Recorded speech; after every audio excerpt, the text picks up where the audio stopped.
Hello दोस्तों, स्वागत है आपका आपके अपने यूट्यूब चैनल डीडीसी लाइव में।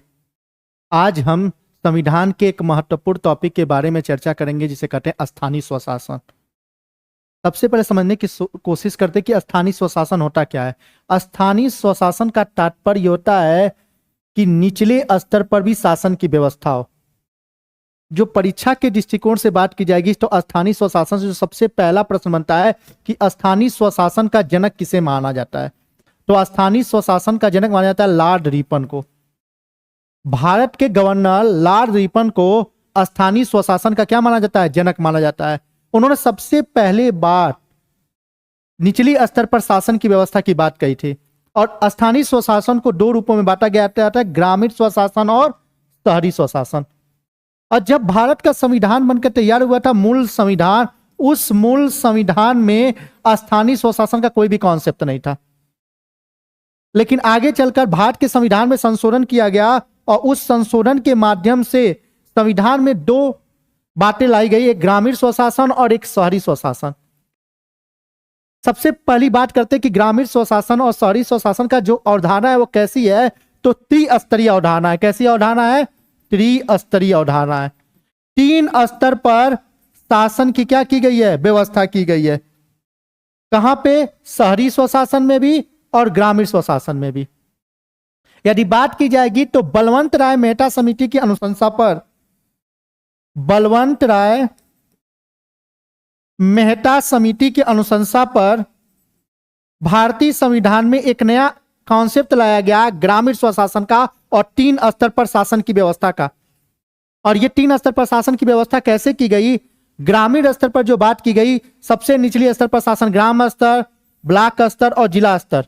परीक्षा में पूछा क्या जाता है कि तीन स्तरीय प्रणाली की बात किस समिति की अनुशंसा पर की गई थी, तो उस समिति का नाम क्या है? बलवंत राय मेहता समिति। बलवंत राय मेहता ने बताया था कि निचले स्तर पर ग्राम स्तर पर शासन की व्यवस्था हो, उसके बाद ब्लॉक स्तर पर हो, उसके बाद जिला स्तर पर हो। और इसे संवैधानिक रूप कब दिया गया? इसे संवैधानिक रूप दिया गया वर्ष 1992 में, जब संसद के द्वारा भारतीय संविधान में क्या किया गया? संशोधन किया गया। और उस संशोधन को हम कहते हैं 73वां संविधान संशोधन अधिनियम 1992। संसदीय प्रक्रिया के आधार पर भारतीय संविधान में एक संशोधन किया गया और वो संशोधन था 73वां नंबर का। जब दोनों सदनों से वो पास हो गया तो 24 अप्रैल को राष्ट्रपति की स्वीकृति मिलती है और 24 अप्रैल 1993 को भारतीय संविधान में एक नया प्रावधान आता है, भाग 9 और साथ ही साथ अनुसूची 11। मतलब 73वां संविधान संशोधन अधिनियम के माध्यम से भारतीय संविधान में एक नई अनुसूची जोड़ी गई और उसी अनुसूची को हम क्या कहते हैं? 11वीं अनुसूची। और साथ ही साथ भारतीय संविधान में एक नया भाग भी जोड़ा गया, भाग 9, जो अनुच्छेदों में बांटा गया, अनुच्छेद 243 से लेकर अनुच्छेद 243 ओ तक। मतलब ग्रामीण स्तर पर जो शासन की जो व्यवस्था थी, उस व्यवस्था को संवैधानिक रूप कब दिया गया?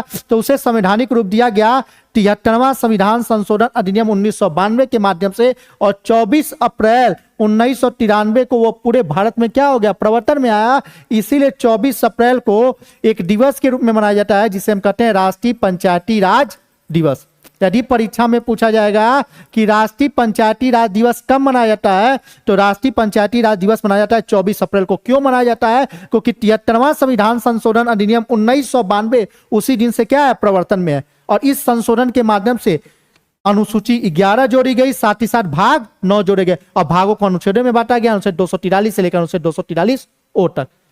अनुसूची 11 में है क्या? तो तीन कॉन्सेप्ट है, ग्राम स्तर पर शासन की व्यवस्था, साथ ही साथ ब्लॉक स्तर पर शासन की व्यवस्था और साथ ही साथ जिला स्तर पर शासन की व्यवस्था। और टोटल अनुसूची 11 में कितने विषय हैं ये भी परीक्षा में पूछा जाता है। तो टोटल विषयों की संख्या अनुसूची 11 में कितनी है? 29 विषय हैं। और इन्हीं 29 विषयों पर कानून बनाने की शक्ति किसको दी गई है? ग्रामीण स्वशासन को दी गई है, ग्राम स्तर को दी गई है।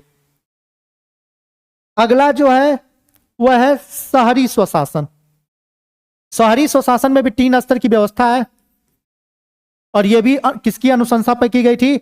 बलवंत राय मेहता समिति की अनुशंसा पर शहरी स्वशासन को भी 3 स्तर पर बांटा गया। सबसे निचली स्तर पर नगर पंचायत, नगर पालिका और सबसे अंतिम नंबर पर नगर निगम।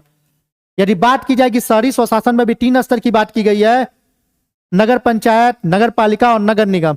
और इसको संवैधानिक रूप कब दिया गया? इसको भी संवैधानिक रूप दिया गया 74वां संविधान संशोधन अधिनियम 1992 के मानवे से। 74वां संविधान संशोधन अधिनियम 1992 के माध्यम से भारतीय संविधान में एक नया संशोधन किया गया और इस संशोधन के माध्यम से भारतीय संविधान में भाग 9A और साथ ही साथ 12वीं अनुसूची जोड़ी गई। एक नया अनुसूची जोड़ा गया जिसे हम कहते हैं 12वीं अनुसूची, और एक भाग भी जोड़ा गया जिसे कहते हैं भाग 9A, और इसको अनुच्छेदों में जो बांटा गया अनुच्छेद 243 से लेकर अनुच्छेद 243 के उपखंड P से लेकर अनुच्छेद 243 के उपखंड ZG तक इतने अनुच्छेद जोड़े गए और साथ ही साथ 12वीं अनुसूची जोड़ी गई। और यह संवैधानिक संशोधन कब से प्रवर्तन में है? तो 1 जून 1993 से क्या हो चुका है? संवैधानिक रूप से ले चुका है। मतलब कहा जाए नगरीय स्वशासन की जो पूरी व्यवस्था है वो पूरी व्यवस्था कैसी हो चुकी है? संवैधानिक हो चुकी। कब? 1993 से। कब? 1 जून 1993 से। 12वीं अनुसूची जो नगरीय स्वशासन से संबंधित है दोस्तों, उसमें टोटल कितने विषय हैं? तो उसमें टोटल कितने विषय हैं? 18 विषय हैं। इन विषयों पर कानून कौन बनाता है? नगर शासन बनाता है।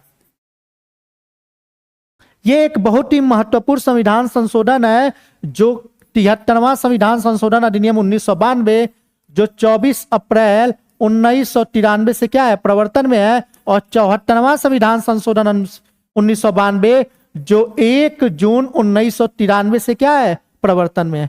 और इस संविधान संशोधन के माध्यम से दोस्तों भारतीय संविधान में स्थानीय स्वशासन को क्या किया गया? संवैधानिक रूप दिया गया, जो वर्तमान में अभी तक प्रवर्तन में है।